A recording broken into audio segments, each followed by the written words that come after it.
Nosotros al contrario, nada más que el doctor Alberto sí nos limita un poco allá, ¿no? Pero yo sin ningún problema. Está Ok. excelente. Sí, Sí. digo, aquí mientras no haya una indicación directa y no la ha habido, vienen todos los días. Ah, perfecto. Muy bien. Sí, doctor, muchas gracias. No, ¿de Pues, qué, doctora? pues ahora sí cuando quieran empezar, ¿eh? Adelante. Ok. Sí, ya nada más estaba pendiente Nos falta. las conclusiones de parotiditis para que podamos iniciar el siguiente tema. Sí, doctor, en un momentito.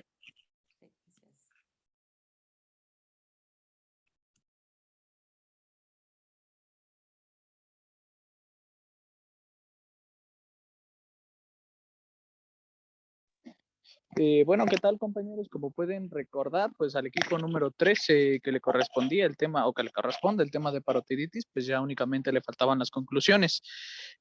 Vamos a empezar a mencionarlas. Recordemos que la parotiditis, pues es esta enfermedad viral sistémica de tipo aguda, que es caracterizada por la hinchazón de una o más glándulas salivales. Recordemos que tiene mayor prevalencia la hinchazón de la glándula parótida, pero que también pueden afectarse las demás glándulas salivales. Esta hinchazón puede ser de tipo unilateral, recuerden, en un 25%, o bueno, el resto del porcentaje, en el otro 75%, es bilateral. Lo siguiente sería que la transmisión del virus de la parotiditis epidémica se va a producir pues por medio de la vía aérea, por estas gotitas de flush que nosotros conocemos. Para el siguiente punto, pues recuerden, el periodo de incubación varía según la literatura, están ahí como peleados, de 12 a 25 días, pero podemos hacer un cierre, una aproximación más certera de 16 a 18 días. Para lo siguiente, que sería su diagnóstico, pues recuerden, mediante RT-PCR por medio de un frotis bucal o cuantificando la inmunoglobulina M sérica, que lo más recomendado realmente sería la RT-PCR por medio del frotis bucal. Y bueno, actualmente no existe un tratamiento específico para la parotiditis, aunque, pues no obstante, podemos prevenir esta enfermedad mediante la aplicación de la vacuna triple viral. Y bueno, realmente el tratamiento que damos nosotros a los pacientes es sintomático.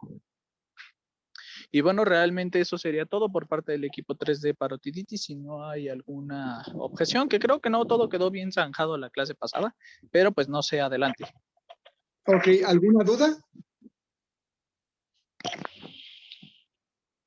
No, entonces recuerden que si bien la enfermedad no es en general grave, sí tenemos forma de prevenirlo y obviamente causar limitación de las posibles complicaciones que podamos llegar a presentar, como ya lo habían comentado, entre otras, datos de orquitis y en algunos casos un síndrome o una enfermedad en la cual pueda llegar a perder o a estar en compromiso dicho tejido.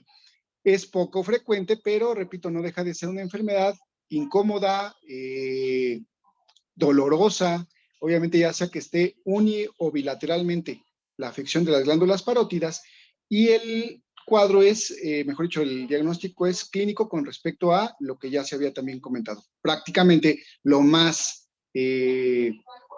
apreciado a nivel visual o a la inspección va a ser la inflamación sobre las glándulas parótidas, pero pueden estar afectadas las otras glándulas salivales. El tratamiento básicamente es sintomático, paracetamol, ibuprofeno, de acuerdo a las molestias, y el periodo de restricción o de aislamiento será al menos 5 días antes del inicio, que es poco probable que sepamos que esté gestándose, y alrededor de 5 a 7 días después del inicio de la inflamación a nivel de las parótidas. Por ahí todavía, pues sobre todo en provincia, pero también aquí en la ciudad, es frecuente que puedan llegar a ver todavía a los pequeños que sobre todo no estén vacunados, ¿sí? Con su pañuelito, ¿sí? Ahí con arroz, con tomate, aguacate, como les he comentado, solo falta que le pongan el pan para que ya estuviera completo, pero realmente eso queda a un mito. Lo que necesitamos hacer es que el paciente esté en reposo, eso va a ayudar a limitar gran parte de la sintomatología, ya que demos el tratamiento.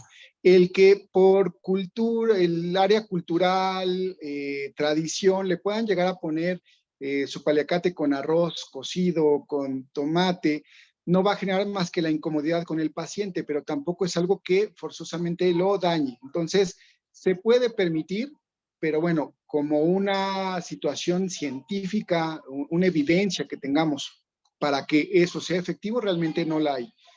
Sin embargo, repito, es probable que puedan llegar a verlo y que todavía sea de uso rutinario en algunas zonas del país.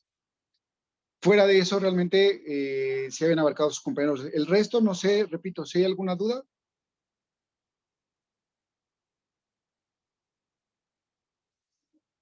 Y ¿Ninguna? ya esas serían nuestras referencias. Muchas gracias, Aura. Gracias. No, Muy bien. ninguna duda, doctor. Muchas gracias. Entonces, de nada, para que empecemos entonces el tema de tétanos, ya con este recuperamos lo de la clase en la que estaba pendiente y nos veríamos, bueno, de todas, obviamente vamos a comentar al final las dudas que haya, el día 3 de octubre, el lunes, dentro de una semana exactamente después de su examen. Entendido, doctor. Gracias.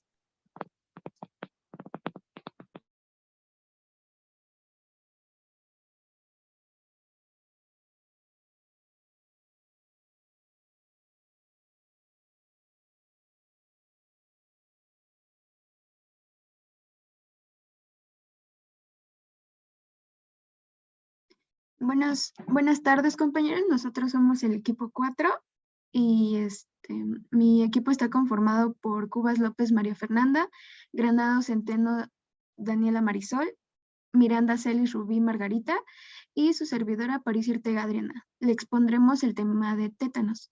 Siguiente, por favor. En cuanto a nuestros objetivos serán los siguientes: identificar los factores de riesgo para el desarrollo de tétanos, identificar el agente etiológico de esta enfermedad, identificar el cuadro clínico para un diagnóstico y tratamiento oportuno, conocer los métodos diagnósticos de la enfermedad y conocer los pasos a seguir para el tratamiento de tétanos. Siguiente, por favor. Bueno, vamos a empezar con la definición del tétanos. Bueno, si se me escucha mal, me dicen, por favor. En cuanto al tétanos, pues esta es una enfermedad aguda bacteriana que es causada por el bacilo Clostridium tetani, en lo que es una herida contaminada. Su periodo de incubación va a oscilar entre los 3 y 21 días y la mayoría de los casos se va a dar dentro de los primeros 8 días. Normalmente los periodos de incubación son cortos, pero se alargan cuando las heridas son abundantes, cuando están contaminadas, y esto pues nos va a llevar a un peor pronóstico. Como tal, el tétano se va a clasificar en 4 formas, que es la general, la neonatal, la local y la cefálica. El tétanos generalizado pues es una enfermedad neurológica que se va a manifestar con trismos y graves espasmos musculares. Estos incluyen, por ejemplo, la conocida risa sardónica, que aparece en un lapso de 1 a 7 días. Se caracteriza de espasmos musculares graves y muy dolorosos, que normalmente se agravan con cualquier estímulo externo. También en esta clasificación, pues se pueden presentar otros signos como diaforesis, taquicardia, pero de esos los va a comentar mi compañera más adelante. En cuanto al tétanos neonatal, esta va a ser una forma de tétanos que va a ocurrir en bebés recién nacidos, los cuales carecen de inmunidad pasiva debido a que sus madres no están inmunizadas. También presentan espasmos, dificultad para funcionar y los síntomas van a aparecer de 4 a 14 días, con una media de 7 días. Y el tétanos local se va a manifestar con espasmos musculares en zonas contiguas a una herida. El tétanos cefálico, que va a ser una disfunción de los nervios craneanos. Esta está asociada a heridas infectadas en la cabeza y en el cuello. Y también encontramos al tétanos materno, que la OMS lo va a definir como aquel que surge durante el embarazo o a las 6 semanas siguientes a su término, ya sea por parto, cesárea, aborto espontáneo o inducido. La que sigue, por favor.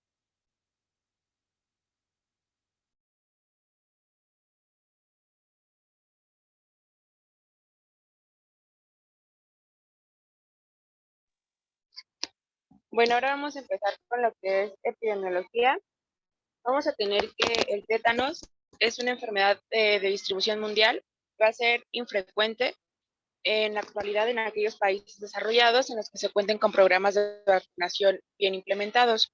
Sin embargo, pues el tétano sigue siendo un problema de salud prioritario en aquellos países que se encuentran en vías de desarrollo y que su sistema de vacunación es deficiente. También tenemos que es una entidad inmunoprevenible y tiene una epidemiología variable en cuanto a regiones.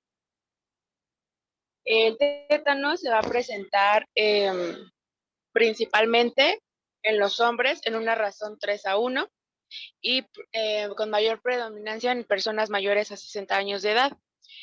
También en niños y las personas que son mayores a 60 años de edad se encuentran con un riesgo elevado de desarrollar el trastorno.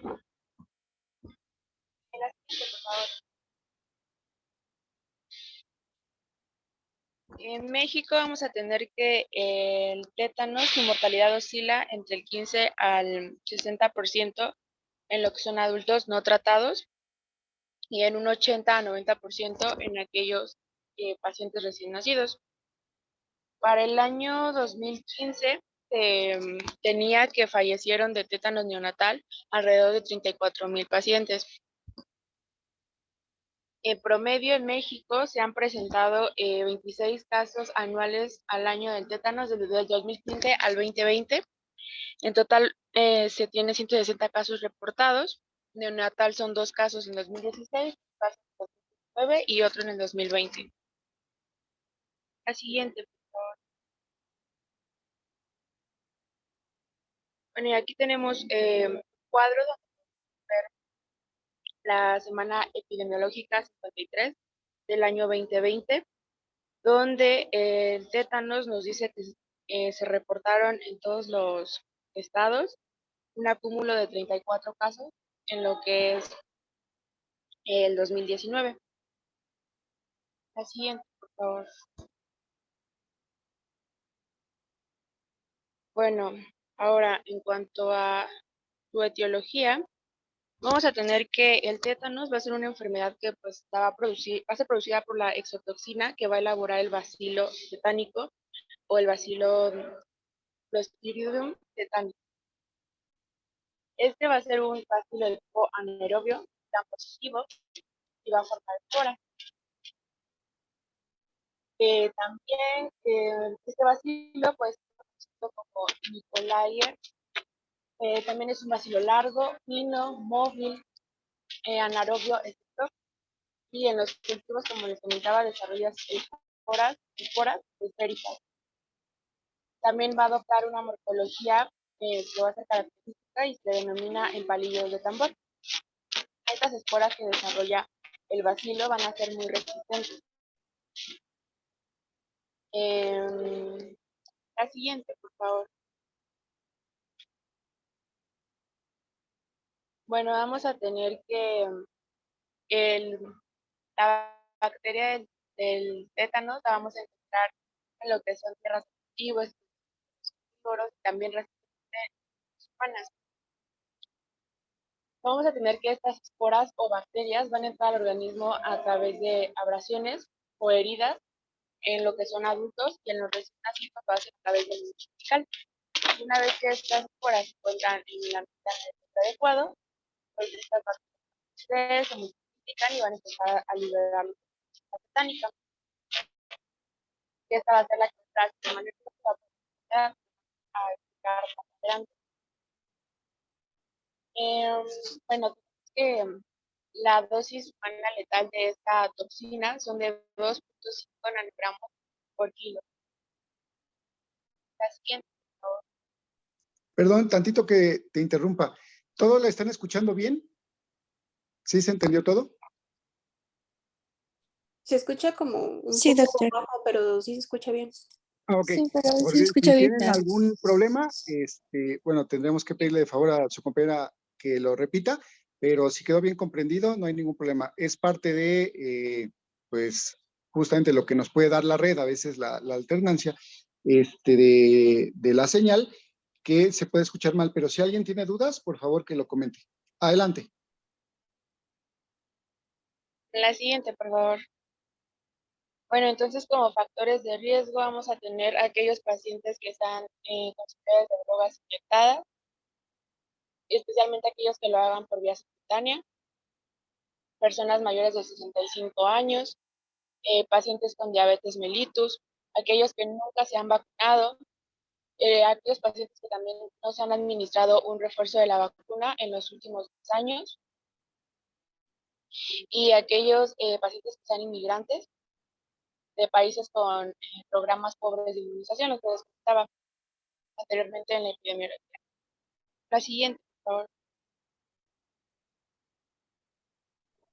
Para el tétanos lo vamos a poder clasificar por severidad o por gravedad.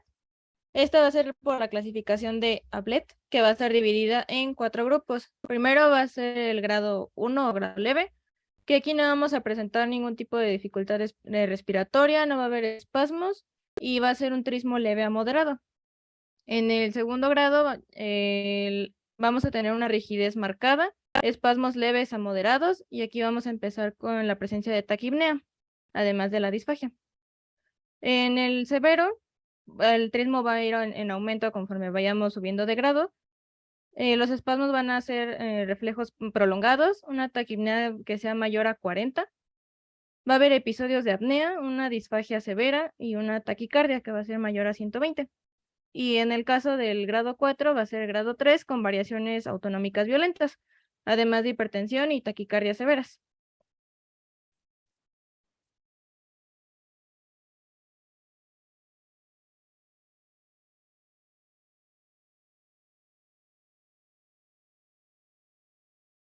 Bien, ahora comenzamos con el cuadro clínico. El tétanos va a evolucionar en 3 fases. La fase de incubación, que esta usualmente pues va a ser silenciosa y empieza con una lesión mínima. Tenemos la fase de invasión, que se extiende desde la aparición del trismo hasta el gran acceso de contractura generalizada. Y por último tenemos la fase de estado, que está caracterizada por la contractura generalizada de los músculos estriados con paroxismos sumamente dolorosos.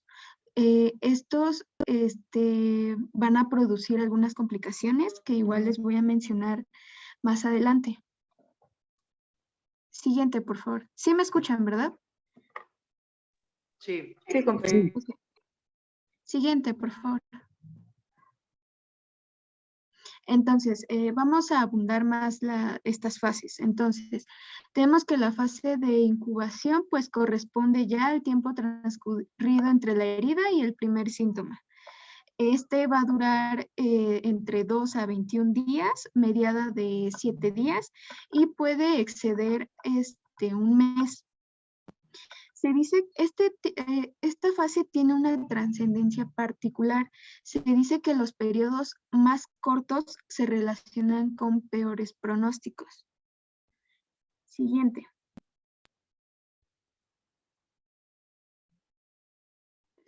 En cuanto a la fase de invasión, bueno, esta va a ser en el que el paciente pues va a asistir a consulta y pues el único signo objetivo va a ser el trismo bilateral por la contractura de los maceteros.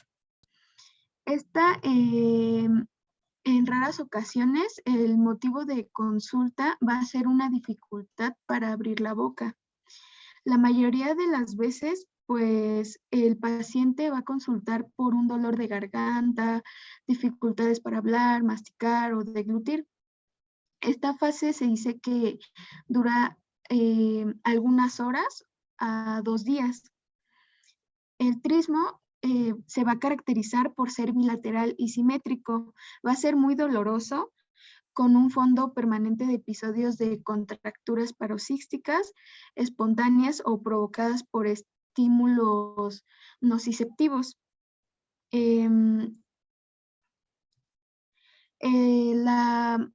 Esta fase de trismo pues va a durar algunos días. Y como se los había mencionado mi compañera al principio, pues los pacientes con tétanos tienen una fascia particular que va a ser la fascia sardónica, debida pues a la contractura de los músculos cutáneos de la cara. Siguiente, por favor.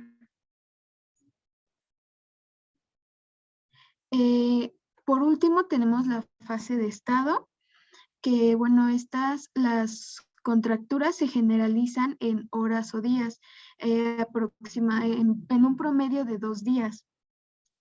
Estas van a ser permanentes, dolorosas e invencibles y se exacerban con la luz.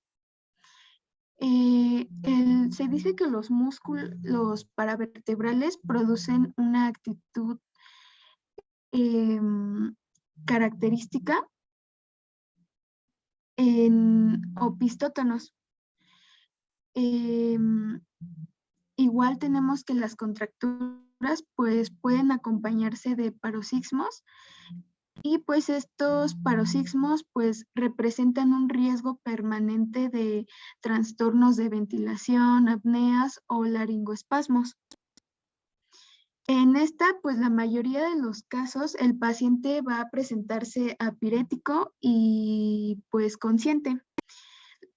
Encontraremos algunos signos sistemáticos en esta fase que tendremos como sudoración profusa, deshidratación y en algunas ocasiones agitación. Y en las formas más graves de tétanos, bueno, en esta fase pues suelen complicarse con trastornos neurovegetativos. Tenemos aquí también que habrá una hipertensión arterial, una taquicardia, fiebre, arritmia, vasoconstricción periférica. También podremos encontrar bradicardia en algunos casos. Siguiente, por favor.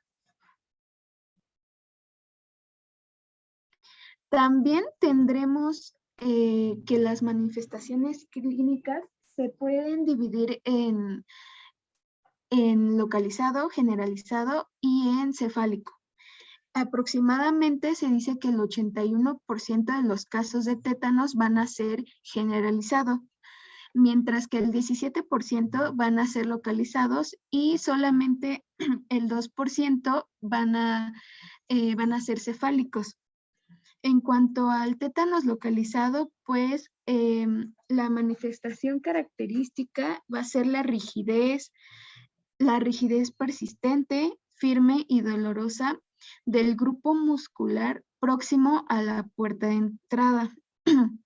Esta se va a observar en pacientes con inmunidad parcial o que han recibido antitoxina. Se dice que el 65% de los casos pues van a progresar a tétanos generalizado de presentación leve. Esta tiene una tasa de mortalidad cerca del 1%, es muy, muy bajo. Y en cuanto al tétanos generalizado, pues esta va a ser la forma más común y pues la más grave. En esta se produce un aumento del tono muscular y encontraremos espasmos generalizados. En esta pues se va a iniciar con un trismo. En la siguiente diapositiva hablaremos más sobre este trismo. Bueno, entonces tenemos que el trismo es la contractura de los músculos maceteros, temporales y pterygoideos que van a impiden la apertura de la boca. Luego, pues este trismo se va a generalizar. Se generaliza la contractura al resto de los músculos de la cara y el cuello, dando lugar a esta risa sardónica, que es lo que yo les comentaba, que va a ser es muy característico en los pacientes. Y posteriormente, pues los espasmos van a progresar de forma descendente y al afectar los músculos abdominales y paravertebrales se origina el opistótonos, como lo podemos observar en la imagen. Y, en esa. Y bueno, se dice que a mayor edad, más frecuente es la disautonomía, que produce taquicardia, hipertensión, enrojecimiento facial, arritmia, disminución de la mortalidad intestinal y de la actividad vesical. Esto yo lo encontré que ocurre en las personas con 65 años. Y pues también en el tétanos pues se puede presentar fiebre, debido al intenso metabolismo muscular y por la desregulación hipotalámica. ¿Tienen alguna duda sobre estas manifestaciones clínicas, tanto del localizado y del generalizado?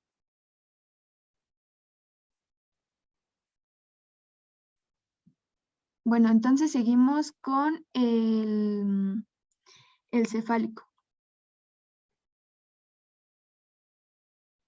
También vamos a tener estas dos manifestaciones clínicas, bueno, formas clínicas del tétanos. Vamos a tener el cefálico, que va a ocurrir cuando la puerta de entrada se localiza en lo que es la cabeza o el cuello, y va a ser una variante del tétanos localizado. Principalmente se va a caracterizar por afectar los nervios craneales, sobre todo el nervio facial. En este caso podemos observar contracturas en la cara y el cuello, una oftalmoplejía por lo que es la parálisis del elevador del párpado y del orbicular, trismo, disfagia y además dificultad respiratoria. En este caso, si hay una afectación del nervio hipogloso y por lo tanto de la lengua, va a ser de mal pronóstico. Y además tenemos el tétanos neonatal. Se va a caracterizar por las dificultades para la succión y la deglución. Suele presentarse entre los 3 y 12 días después del nacimiento.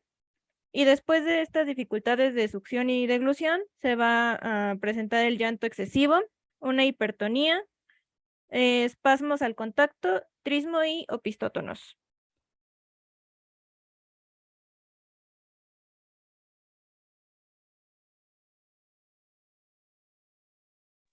Bueno, ahora pasando a la patología para entender mejor el porqué de los síntomas, pues recordar que el agente patógeno de la enfermedad es Clostridium tetani, que es un bacilo gram positivo y anaerobio, que es móvil por su forma ciliada y esporulada, que también tiene esporas muy resistentes a grandes temperaturas, como ya decía mi compañera, las cuales pueden sobrevivir hasta 121 grados centígrados, esto durante 10 a 15 minutos, y también suelen permanecer en suelos húmedos durante muchos años. Es además una bacteria más frecuente en los trópicos que en países templados o fríos, y a veces se encuentra presente en el tubo digestivo de algunos animales. También pues infecta a lo que son las heridas y es responsable de hasta 10 tipos diferentes de exotoxinas, como pueden ser la tetanospasmina, que es responsable de las fracturas musculares, o la tetanolixina, la cual tiene una propiedad antifagocítica. Y la que sigue, por favor.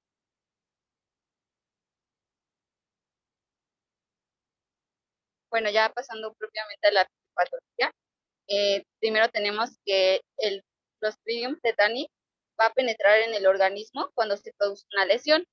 Por ejemplo, cuando alguien se llega a herir por un objeto oxidado o infectado.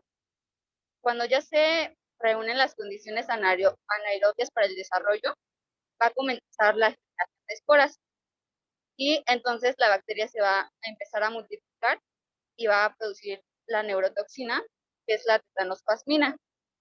Esta toxina va a llegar entonces por transporte axónico hasta los núcleos motores de los pares craneales, o también a las astas anteriores de la médula espinal. En el extremo carbonilo de la cadena se van a fijar los componentes de la membrana de las terminaciones presinápticas, también de las motoneuronas alfa, las cuales se van a unir con policialogangliósidos y también a las proteínas de membrana. Esta unión lo que hace es permitir la captación de la toxina en los nervios, y una vez dentro de la neurona, la toxina va a entrar por una vía de transporte retrógrado. Entonces, se va a desplazar en sentido proximal hacia el cuerpo neuronal.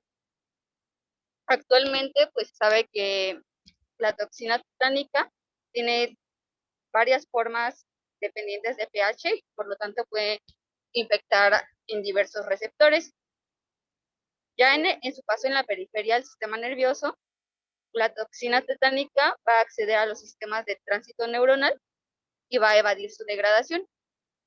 Después del transporte retrógrado, la toxina tetánica va a experimentar una traslocación a través de una sinapsis hasta las terminaciones presinápticas GABAérgicas. Aquí, la cadena ligera va a ser recipiente de endopeptidasa, la cual se va a desdoblar, y esta molécula es la que normalmente pues provoca la unión presináptica y la liberación de los neurotransmisores. En consecuencia, la toxina tetánica va a bloquear la liberación de los neurotransmisores, como por ejemplo la glicina o el ácido gamma aminobutírico, y por lo tanto se va a bloquear la descarga de la interneurona inhibidora. La que sigue, por favor. Ya lo que va a provocar la desinhibición es que va a aumentar el potencial de acción en reposo de la motoneurona, lo que va a generar hipertonía muscular y también espasmos del músculo estriado. Y cuando existe una sincronización de las contracciones de los grupos agonistas y antagonistas, deja de producirse en el paciente, por ejemplo, ya no va a poder hablar o abrir la boca y los músculos maceteros se van a contraer y esto nos va a provocar trismo. También se va a conocer que el aumento de la concentración de catecolaminas en el tétanos va a ser grave, y esto está en relación con las complicaciones cardiovasculares, las cuales van a producir un descenso de la presión arterial. También pueden provocar, por ejemplo, mareos, desmayos, pérdida de la visión o síncope, esto por una insuficiente irrigación del encéfalo. Se ha observado en esta patología que la recuperación puede tardar varias semanas, y se sugiere que pues, el mecanismo de recuperación consiste o se relaciona con la degradación de la toxina. La que sigue, por favor.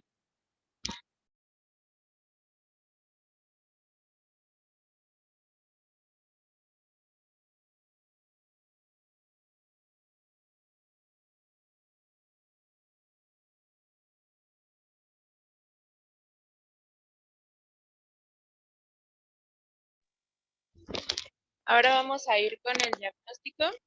Vamos a tener que el diagnóstico del tétano se va a basar prácticamente en lo que son manifestaciones clínicas. La característica de esta patología va a ser el gran aumento del tono en los músculos centrales de lo que son cara, cuello, tórax, espalda y el abdomen. Y pues esos van a tener espasmos generalizados, como ya les habían comentado mis compañeras. También podemos utilizar lo que es el cultivo de C-tetani de alguna herida, y pues esta herida nos va a proporcionar evidencia para lo que es el diagnóstico.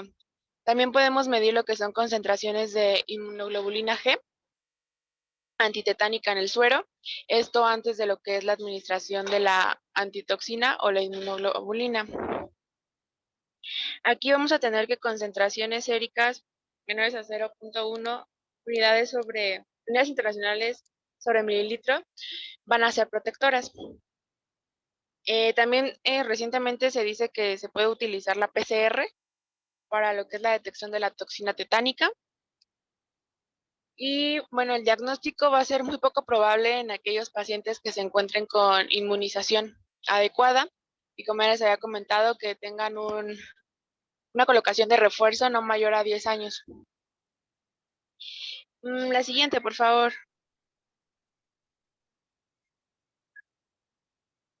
En el diagnóstico diferencial vamos a tener que este se debe establecer dependiendo de lo que son características clínicas y predominantes. Entre los diagnósticos diferenciales que tenemos pueden ser procesos locales, como lo son un absceso alveolar. También pueden ser, ya que estos también producen trismos, también podemos tener intoxicación por estricina. En esta vamos a tener síntomas similares, pero la recuperación de estos síntomas va a ser rápida y se va a dar tras cuidados de apoyo. También puede ser en reacciones distónicas con crisis secundarias a toxicidad por fármacos. Entre estos fármacos tenemos las fenotiacinas o el metocloparamida. También puede ser por una abstinencia alcohólica, por meningitis y encefalitis, por rabia o incluso por abdomen agudo. Esto porque en el abdomen agudo ya sabemos que se presenta la rigidez abdominal y también la podemos encontrar en lo que es la tetania. La siguiente, por favor.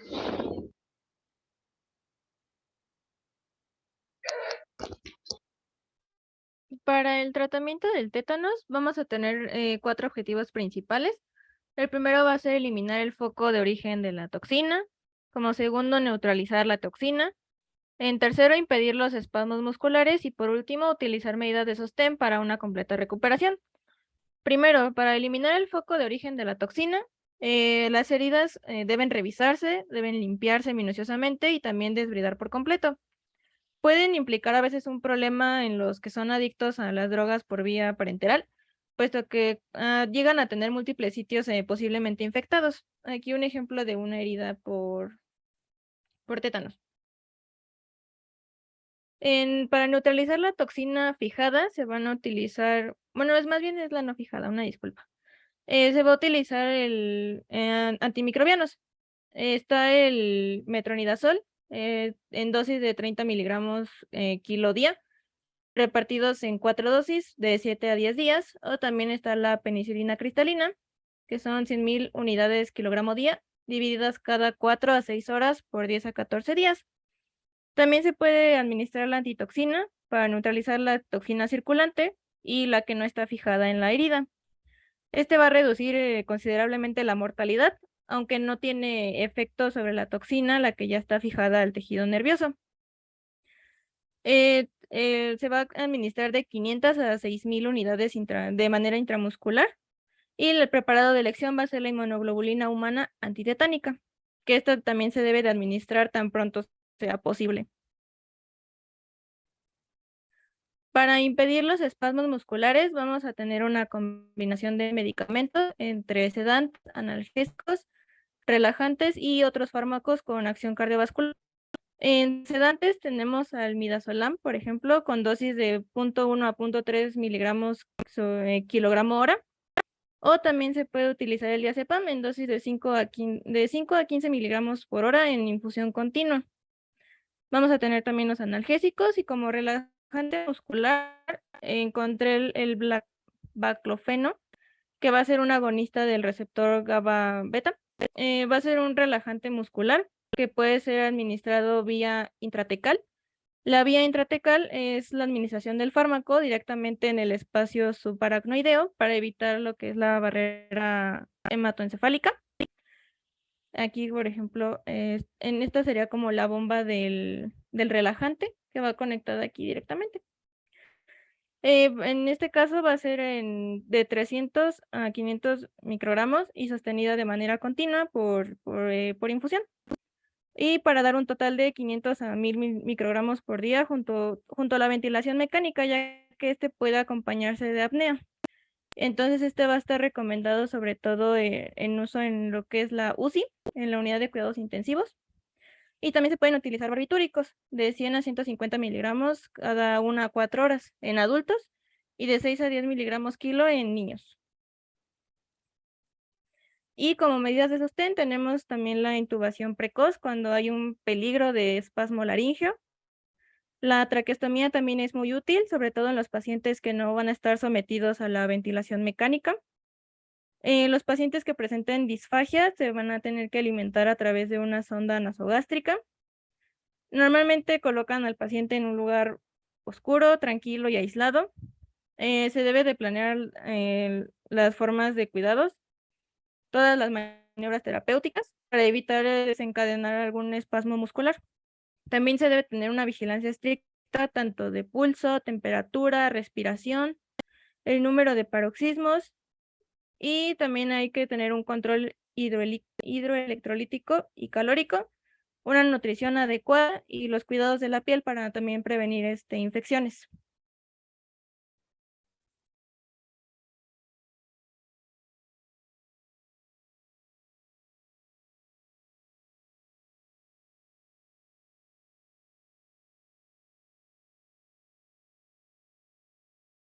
Bueno, ya pasando al pronóstico, pues la recuperación del tétanos va a tardar normalmente de 4 a 6 semanas. También, pues, el desarrollo es más rápido cuando...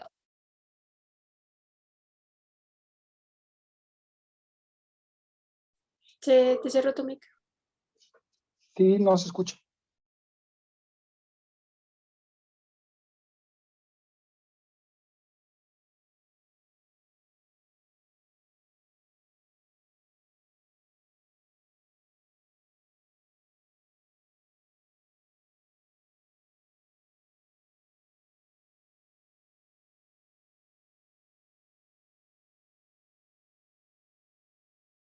Ay, se salió, creo que se le fue el internet o no sé.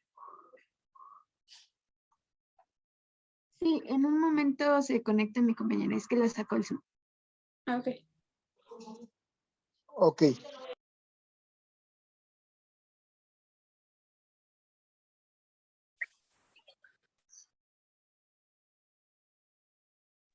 Ay, perdón. Bueno, voy a empezar de nuevo. Ya pasando al pronóstico, pues la recuperación va a tardar de 4 a 6 semanas. Cuando se encuentra en estados graves, tiene una mortalidad de 10 a 20% y hasta 40 o 50% en vías de desarrollo.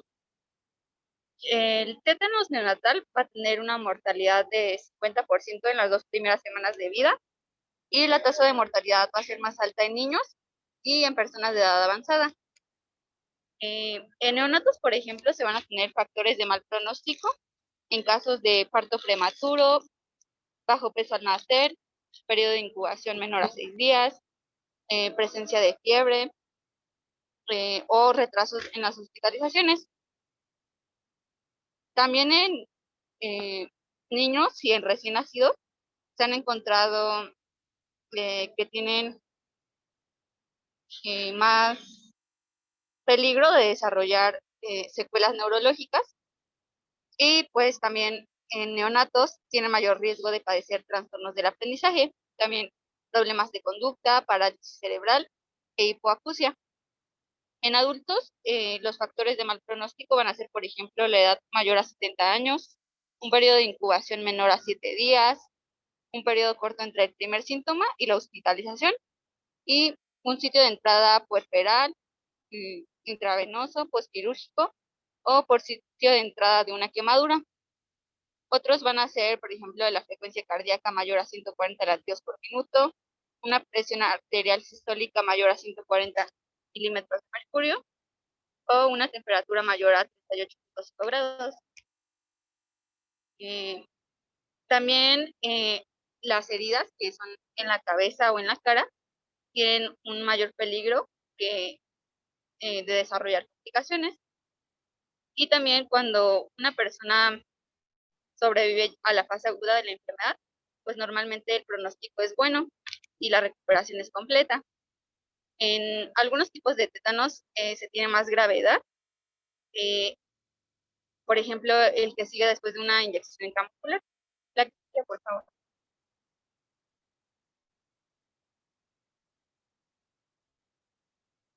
Y pues ya terminando con nuestra exposición, solamente queda hablar de complicaciones y de prevención. En cuanto a las complicaciones, pues tenemos que más del 50% de los pacientes pues presentan principalmente una falla respiratoria aguda. Se dice que con los cuidados intensivos, pues la mortalidad cae a menos del 15%, disminuyen las muertes de origen respiratorio y pues emergen las complicaciones por la disautonomía y la hospitalización prolongada. También se han descrito las otras complicaciones como el paro respiratorio, insuficiencia cardíaca, neumonía nosocomial, trombosis venosa profunda, rhabdomiólisis, falla renal, sangrados digestivos, fracturas y daño cerebral debido a la falta de oxígeno durante los espasmos. Siguiente, por favor. Y pues hablando de la prevención, pues el tétano es completamente prevenible con una vacuna antitetánica activa, la cual se piensa que pues brinda protección por 10 años. La vacuna TD o TDAP se utiliza para mantener la inmunidad en aquellas personas de 11 años en adelante. Y pues los refuerzos de TD se recomiendan cada 10 años, comenzando a la edad de 19 años. Y pues, como lo vimos en la clase de mis compañeros sobre el esquema de vacunación, pues ya no abundaremos tanto en esto. Y por último, tenemos nuestras referencias. ¿Tienen alguna duda? ¿Alguna duda? No. No, realmente no es, ya cuando sospechamos de una herida contaminada, el contacto con heces fecales de algunos animales como el ganado bovino que pueden llegar a tener en gran medida este tipo de patógenos, pues obviamente nos va haciendo un poquito más fácil el diagnóstico. El tétanos generalizado obviamente puede llegar a ser mortal, sobre todo porque lo podemos llegar a detectar de forma tardía. Sin embargo, como pediatra, tal vez la preocupación mayor sería el tétano neonatal, como ya lo habíamos visto. Población especial, mujeres gestantes, para que la aplicación de la vacuna se lleve en tiempo y forma. Y aún sin estar gestantes, la revacunación con el toxoide tetánico difterico también va a ser importante. Y obviamente evitar las complicaciones del tétano neonatal. Es importante la prevención porque, si les soy sincero, a partir de que me gradué de medicina, a partir de que soy pediatra, nunca me ha tocado ver un caso de tétanos de forma directa. Antes, los doctores que me dieron clases, tanto en la facultad como aquí en el hospital en pediatría, me dicen que era algo, obviamente, casos frecuentes, ¿sí? A la semana les podían estar llegando, ¿sí? De forma no ocasional, sino puntual, a lo mejor 3, 4 casos a la semana, pero estamos hablando tal vez de 20, 30 años atrás. No es ya tan frecuente, sin embargo, todavía es de importancia porque es muy rápida la progresión de los síntomas, los cuales puede llegar a generar fatalidad, y lo mejor es la prevención. Entonces, como su compañera lo comentaba, es estar atentos desde la mujer gestante, la mujer en edad fértil, la mujer gestante, el niño a los 2, 4, 6, 18 meses con la pentavalente o hexavalente, en su caso, que contiene datos de la DPT, la DPT a los 4 años y el toxoide tetánico difterico a partir del inicio de la adolescencia, no necesariamente hasta los 19 años. Eso va a ayudar a prevenir en gran medida todo este tipo de cuadros y que obviamente pueden llegar a afectar a un paciente con compromiso incluso de la vida. Pero sí realmente es algo escaso. Tal vez dependiendo de los lugares a donde se vayan a hacer el servicio social, pueden llegar a encontrarlo, siempre tener el cuidado, si se lesionó, dónde ha estado, con qué se lesionó, el tipo de objetos, obviamente el que sea un objeto metálico, que esté en una situación de mayor progresión de su vida media, es decir, que esté contaminado, que esté roído, etcétera, pero no es lo único. Repito, ese es de ganado bovino, como obviamente pertenece al tracto intestinal de este tipo de animales, también es importante. Entonces, el aseo adecuado de toda herida, y entre más datos nos llegue a dar de inflamación, edema, limitación del movimiento o alguna supuración, pues obviamente tener toda la indicación para dar, si es necesario, algún tipo de tratamiento, ya sea desde antibiótico o el toxoide en un momento dado. ¿Alguna duda?